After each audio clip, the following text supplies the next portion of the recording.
barisan penerapan barisan dan deret dalam ilmu ekonomi. Ya. Namun sebelumnya saya mau mengenal dulu mahasiswa dari STIM Madura. Kira-kira ada berapa orang yang hadir? Boleh boleh satu-satu menyebutkan namanya ini siapa nih? Royce Rizaldi ada.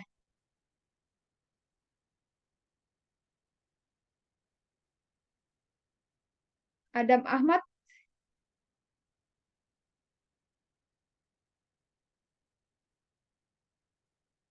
kira-kira suara saya didengar tidak? Coba bersuara.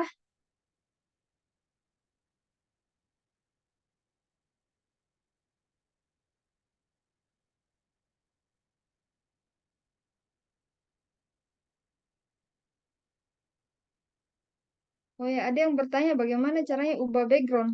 Ya, nanti kalian buka, nggak bisa bersuara. Tapi suara saya didengar tidak? Oh ya. Oke, baguslah kalau didengar ya. Oke, kalau begitu kita akan mulai pembelajaran kita. Nah, sebelumnya kita sudah belajar mengenai barisan dan deret, ya, di mana kita sudah belajar mengenai penentuan suku dan jumlah dari barisan aritmatika. Nah, sekarang bagaimana penerapannya dalam ilmu ekonomi?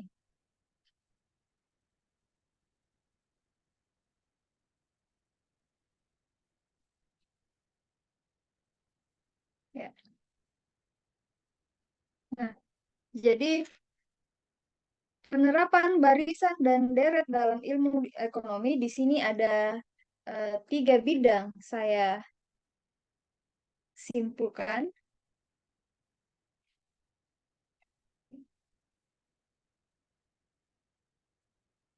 Yang pertama mengenai model pengembangan usaha.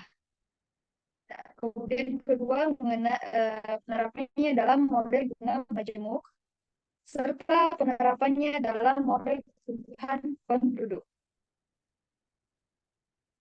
Nah, pada model perkembangan usaha, yaitu jika pengembangan variabel-variabel tertentu dalam kegiatan usaha, misalnya kegiatan usaha yang dimaksud adalah produksi, biaya, pendapatan, penggunaan tenaga kerja, atau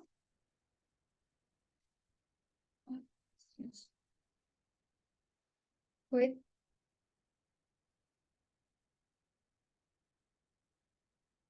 atau penanaman modal. Nah, jika bertambah secara konstan dari satu periode ke periode berikutnya, artinya di sini uh, soal mengenai produksi, lalu entah itu produksi tahun pertama, tahun kedua, namun bertambah secara konstan dari satu periode ke periode berikutnya. Periode ini artinya maksudnya adalah entah itu satunya adalah waktu ya, waktu bulan, tahun ataupun per semester. Nah, itu. Jadi dia bertambah secara konstan, artinya secara tetap. Begitu juga biaya, pendapatan, penggunaan tenaga kerja. Jadi ini bisa kita gunakan penerapan barisan dan deret dalam mencari kasus-kasus seperti di tersebut ini. Nah, kemudian untuk model bunga majemuk, yaitu eh, merupakan penerapan deret ukur dalam kasus simpan pinjam dan kasus investasi. Nah, dengan model ini dapat dihitung misalnya untuk kasus simpan pinjam, besarnya pengembalian kredit di masa datang berdasarkan tingkat bunganya, atau sebaliknya, mengukur nilai sekarang dari suatu jumlah hasil investasi yang akan diterima di masa yang akan datang. Ya, jadi ini bisa digunakan untuk kasus simpan pinjam dan kasus investasi.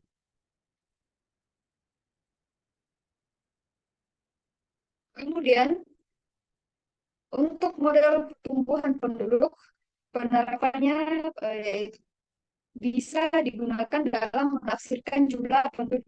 Nah, sebagaimana pernah dinyatakan oleh Malthus, penduduk dunia tumbuh mengikuti pola deret ukur. Artinya, di sini kita bisa mengetahui atau kita bisa menafsirkan ya jumlah penduduk 5 tahun yang akan datang, 10 tahun yang akan datang dengan mengikuti pertumbuhan penduduk setiap tahunnya. Jadi nanti ada pola deret ukur. Untuk versinya dari ketiga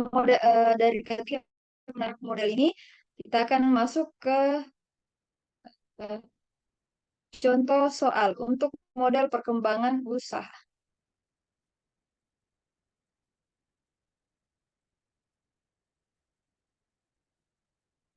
Wait, ini siapa ini yang coret ini?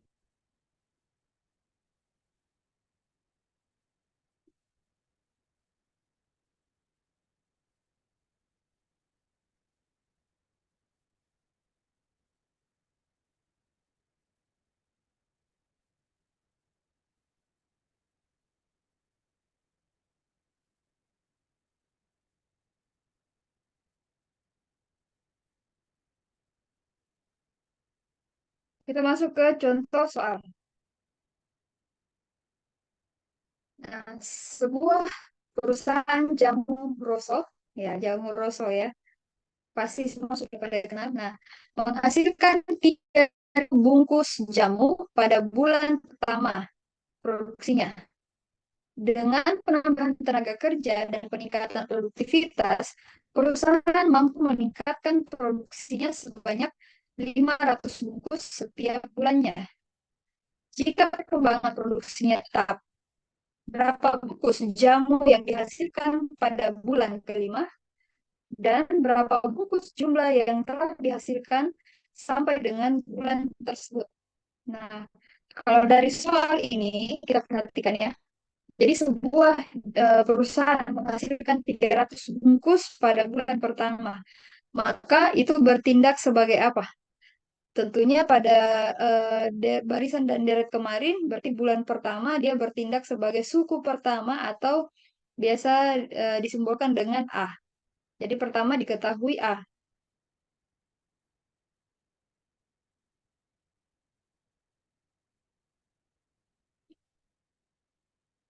Hmm.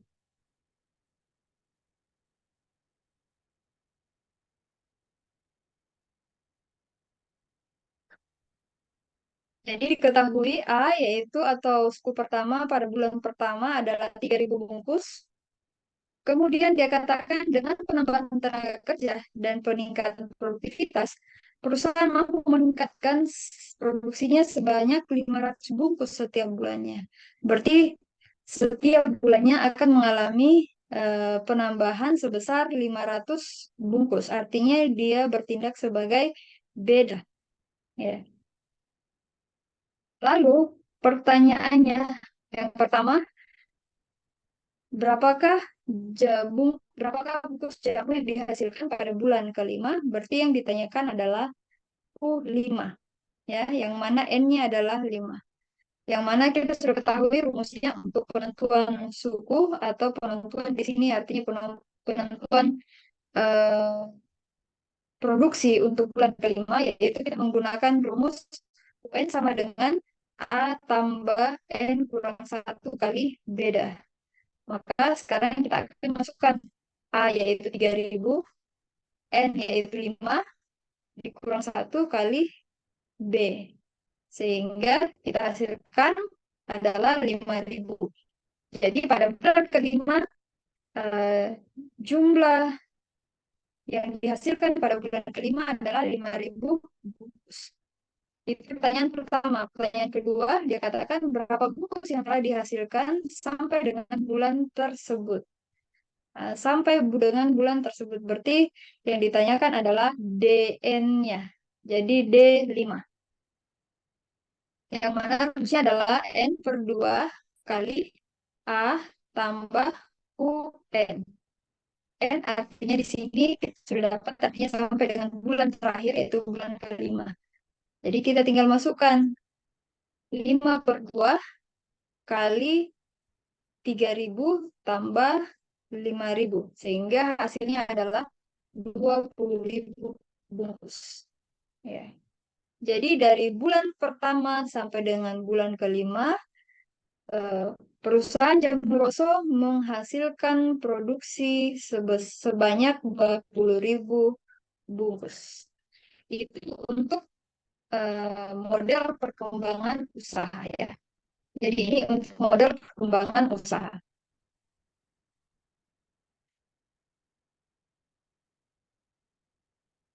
Nah, kemudian bagaimana penerapan untuk model bunga majemuk? Nah, di sini untuk model bunga majemuk ada dua eh, soalan di sini, yang mana ini dipertanyakan adalah jumlah di masa yang akan datang dari jumlah sekarang. Artinya maksudnya di sini artinya yang dipertanyakan adalah apa yang kita tabungan, lalu 5 tahun ke depan berapa jumlah yang akan kita peroleh. Itu yang dimaksud di sini. Nah, yang mana rumusnya adalah Fn sama dengan P kali 1 tambah I pangkat N. Apa itu P? Yaitu jumlah sekarang. I tingkat bunga per tahun. Lalu N artinya jumlah tahun. Lalu yang kedua, rumus yang kedua yaitu nilai sekarang atau present value dari suatu jumlah tertentu di masa yang akan datang. Artinya seperti ini, kita sudah tahu 5 tahun kemudian saya akan peroleh ini, maka saya harus menanam modal sekian. Ya, berapa yang harus saya tanam. Jadi ini maksudnya perbedaan antara kedua penggunaan rumus ini. Yang mana F ini artinya jumlah di masa yang akan datang, lalu I sama dengan lihat tadi tingkat bunga per tahun, dan N artinya jumlah tahun. Jadi ini perbedaan penggunaan rumus berikut. Jadi kalau ini yang pertama ingat tadi ya, yang pertama eh, kita tahu berapa pokok kita sekarang, yang ditanyakan adalah berapa yang akan kita terima di kemudian hari. Kalau yang kedua ini, yaitu kita akan tahu berapa yang akan kita dapat di kemudian hari, namun apa yang ditanyakan adalah berapa yang harus kita tanam modal kita. Itu jadi perbedaan penggunaan kedua rumus berikut. Nah, untuk lebih jelasnya kita akan masuk ke contoh soal.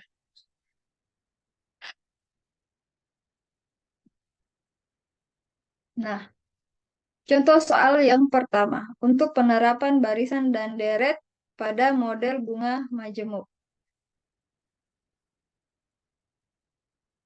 Seorang nasabah meminjam uang di bank sebanyak 5 juta rupiah untuk jangka waktu 3 tahun dengan tingkat bunga yaitu 2% per tahunnya.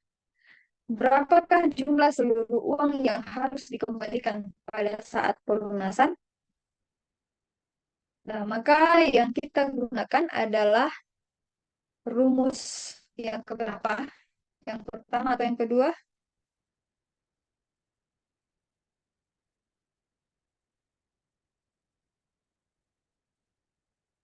Ya. Jadi yang kita gunakan di sini adalah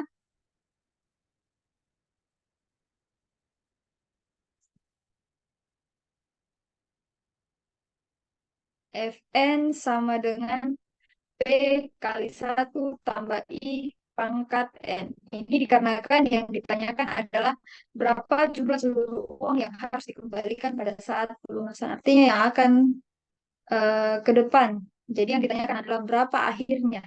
Maka rumusnya adalah Fn sama dengan P kali 1 tambah I pangkat N.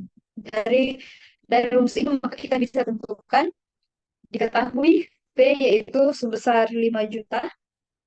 Kemudian kita ketahui tadi I itu artinya tingkat bunga yaitu 2%.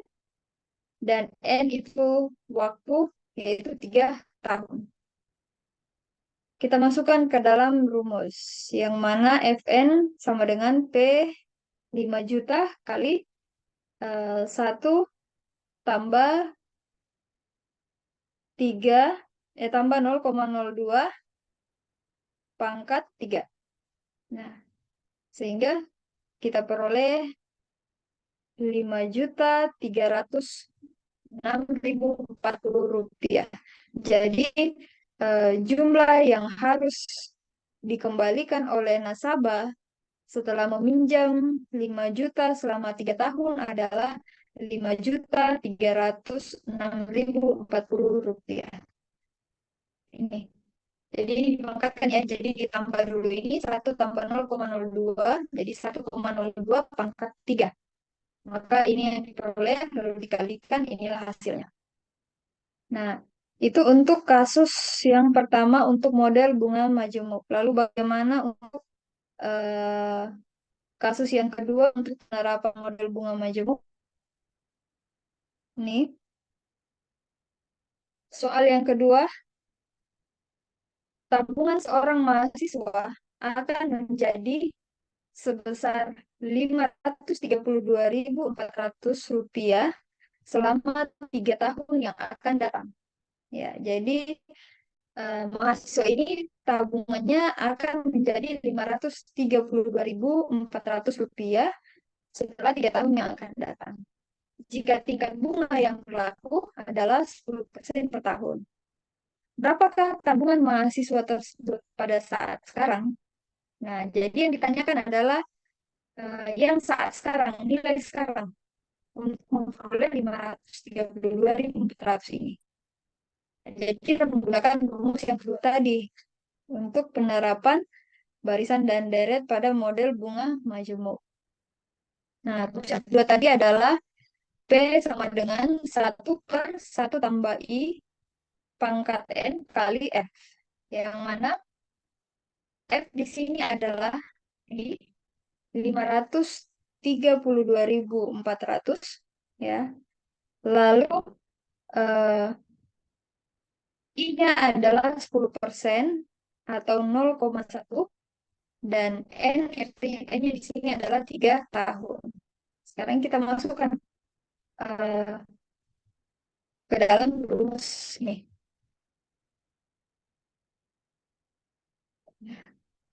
Jadinya 1/1 tambah 0,1 pangkat 3 kali 532.400. Nah, jelas ini dulu di bawah kita jumlahkan, lalu dipangkatkan. Setelah itu 1 dibagi ini hasilnya, lalu dikali. Sehingga hasilnya yang diperoleh adalah 400.000 rupiah. Jadi besarnya ya, tabungan seorang mahasiswa sekarang tersebut adalah 400.000 rupiah. Jadi mahasiswa tersebut harus menabung 400.000 rupiah untuk memperoleh hasil 532.400 tiga tahun yang akan datang. Jadi itu perbedaan menggunakan eh, kedua rumus pada model penerapan barisan dan deret pada model bunga majemuk. Oke. Sekarang kita lanjut ke penerapan yang ketiga, yaitu pada penerapan pertumbuhan penduduk.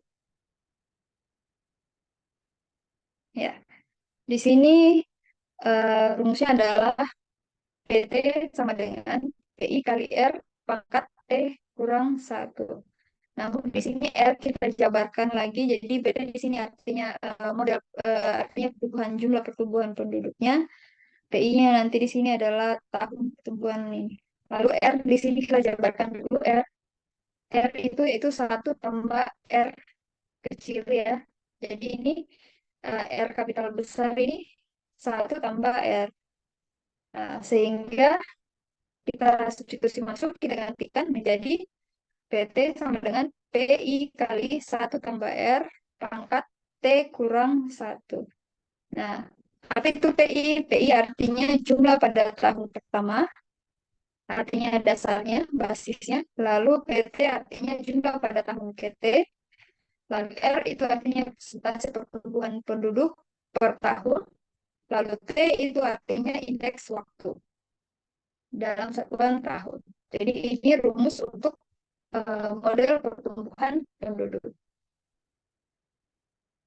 Kita masuk ke contoh soal.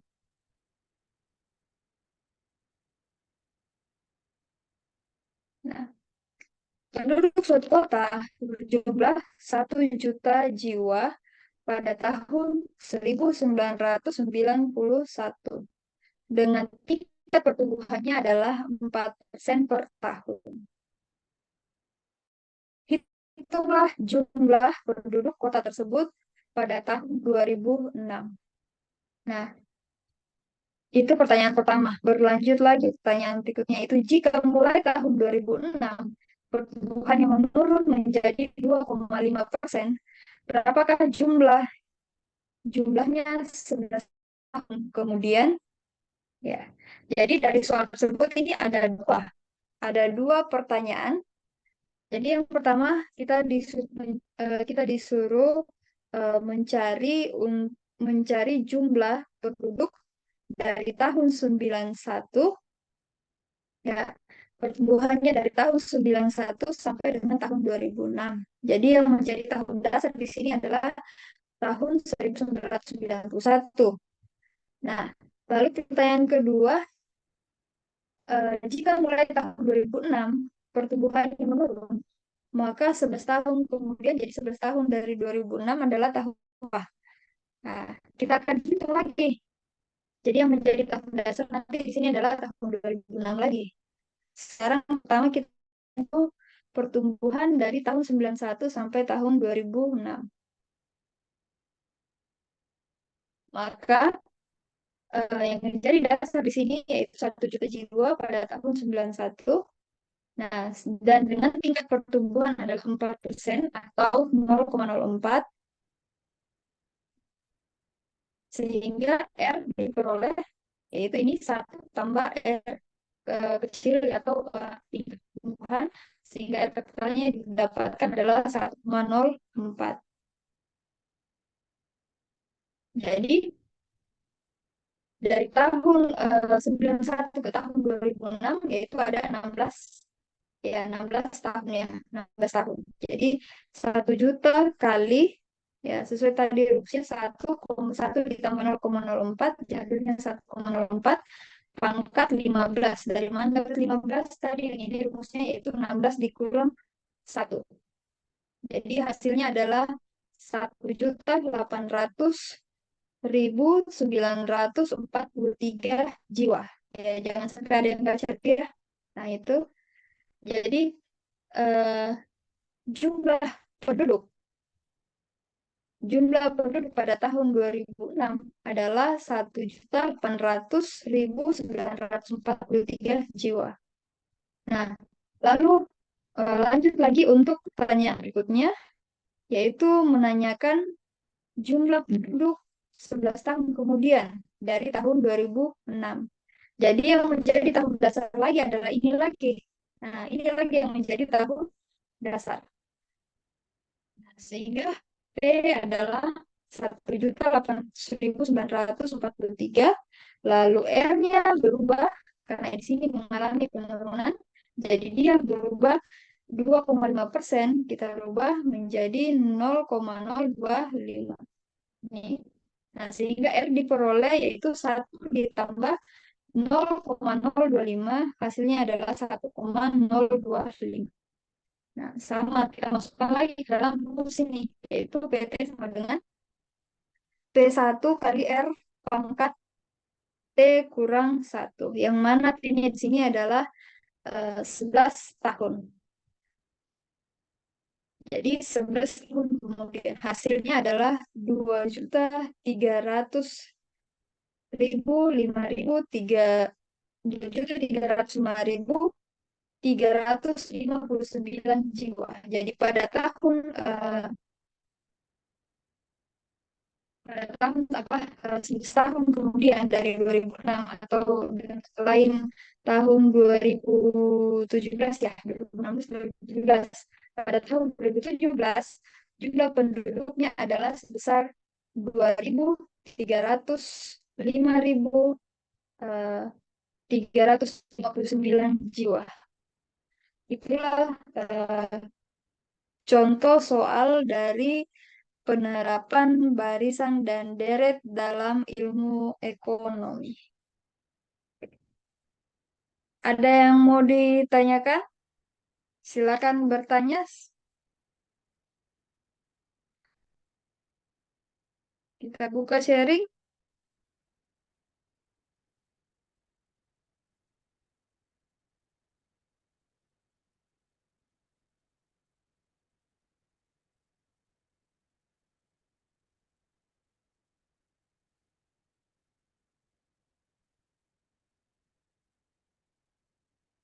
Oke, boleh.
Oke, silakan bertanya. Perasaan kita itu udah nggak ada loh. Sudah bisa, Bu. Kalau kita tetap diam Pak di tempat,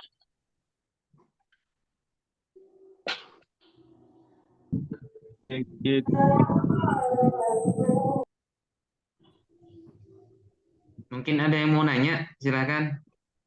Silakan jika ada yang mau bertanya.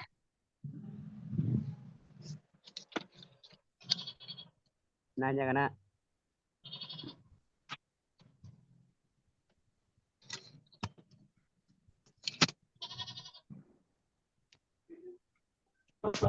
nggak ada. Mungkin lanjut aja dulu, Bu, sementara, Bu. Oke. Jika tidak ada yang ditanyakan, ya kita lanjut ke contoh soal ini berikutnya. Jadi di sini ada 3 penerapan tadi ya.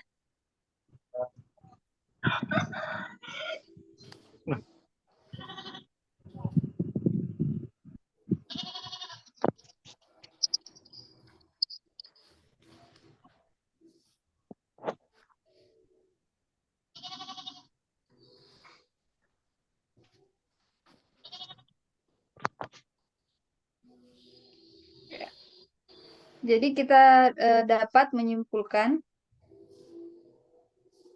ya, jadi kita dapat menyimpulkan bahwa untuk kasus-kasus tersebut, untuk kasus produksi, biaya pendapatan, penggunaan tenaga kerja, modal, lalu kasus simpan pinjam, investasi, serta pertumbuhan penduduk, itu kita bisa menggunakan model barisan dan deret, ya.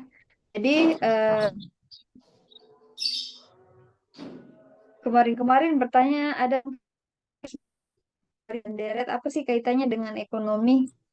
Ya, jadi itulah keterkaitan antara barisan dan deret dalam ilmu ekonomi. Jadi bisa kita gunakan dalam memecahkan masalah untuk ketiga kasus ini. Ya.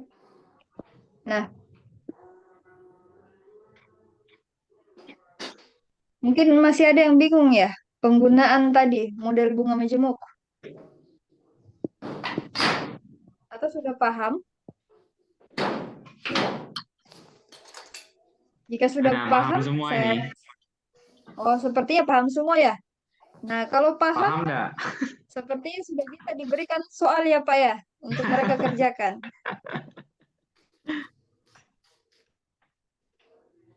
Ya, di sini ada beberapa soal. Nah, soal yang pertama, perusahaan minuman segar Buana menghasilkan 2.400 botol minuman pada bulan pertama produksinya, dikarenakan kelemahan dalam bersaing dengan perusahaan lain, produksinya berkurang sebanyak 500 buah setiap bulannya. Nah, jika penurunan produksi berlangsung, berapakah botol minuman yang dihasilkan pada bulan keempat dan berapa botol minuman yang telah dihasilkan sampai dengan bulan tersebut? Berarti sama tadi yang soal pertama, ya, kita menggunakan UN dan DN. Kita akan kerjakan dulu.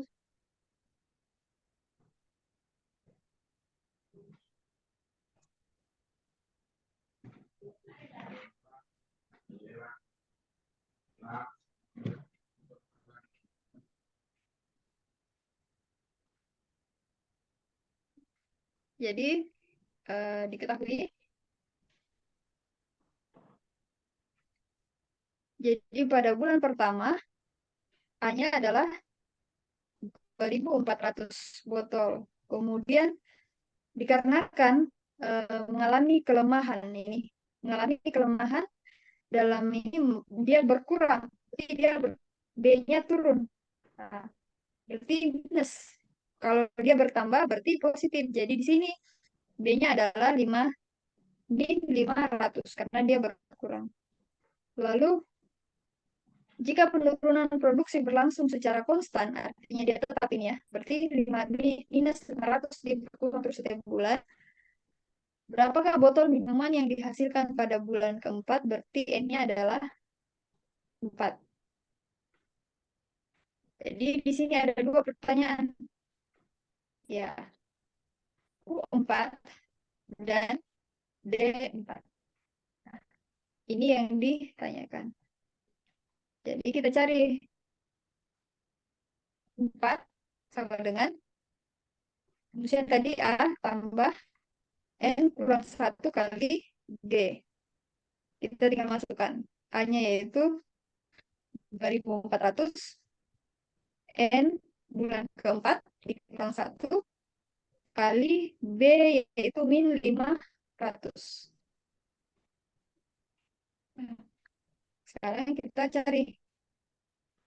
Ini 4 kurang 1, 3 dikali min 500. Hasilnya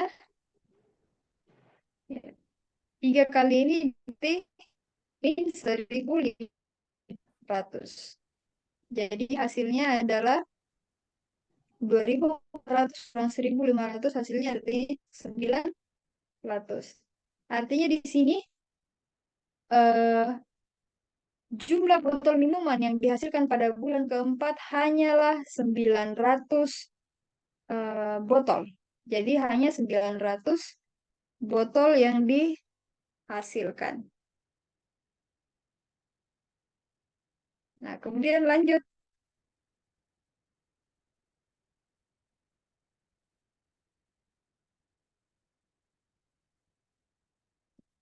Nah, kemudian lanjut. Berapa botol minuman yang telah dihasilkan sampai dengan bulan tersebut? Berarti DN-nya lagi yang dicari. Ya, berarti kita cari DN lagi. Jadi D4. Artinya sampai bulan tersebut. Ya, jadi D4.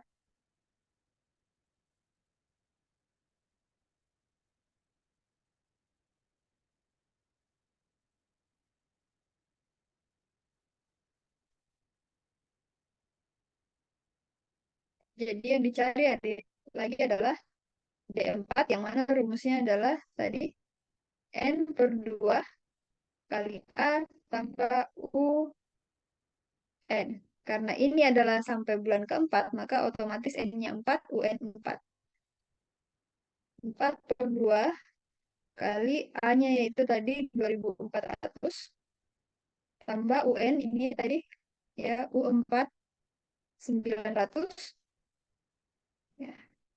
4 per 2 2.400 tambah 900 itu hasilnya 3.300 dikali 2 hasilnya 6.600. Nah, jadi kesimpulannya di sini jumlah botol minuman yang telah dihasilkan sampai dengan bulan tersebut adalah 6.600 botol. Oke. Jadi itu eh untuk contoh penggunaan produksi. Ya.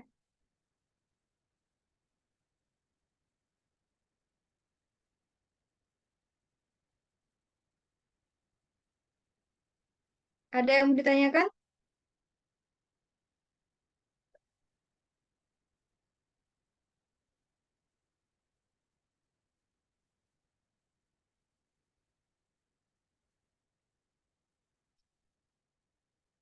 Atau saya langsung kasih latihan ya, untuk kalian kerjakan masing-masing ya.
Oke, jika tidak ada eh, yang ditanyakan lagi, ini ada beberapa soal yang harus kalian kerjakan, nanti dikerjakan di rumah ya. Nah, ini nomor 2, kalian lanjutkan. Ini hampir sama dengan soal yang pertama mengenai produksi ya. Lalu soal nomor 3 ini juga, ini tetap sama tadi mengenai produksi juga. Ini nomor 4 dalam industri. Kemudian, nah ini nomor 5. Nomor 5 ini mengenai apa namanya, tabungan ya, yang tadi penerapan bunga. Jadi di sini di catatan di sini nanti ketika kalian kerjakan, kalian harus lampirkan tahun lahir kalian supaya kita bisa hitung di sini apakah sudah betul perhitungannya kalian. Lalu ini juga mengenai penerapannya bunga, perhitungan bunga. Kemudian yang ketujuh, soal nomor 7 ini penerapan bunga juga. Nah, ini juga penerapan bunga. Yang ke-8. Saya rasa itu saja, ada 7 nomor yang harus kalian kerjakan latihan di rumah. Ya, jika tidak ada pertanyaan lagi, saya rasa kita akhiri pertemuan kita hari ini dan sampai ketemu lagi di materi-materi selanjutnya. Ya, nanti mungkin kedepannya akan Pak Rahmat, ya Pak Rahman akan mengajar ya Pak ya, gantian. Oke, mungkin itu saja, sekian dari saya. Saya kembalikan ke Pak Rahman.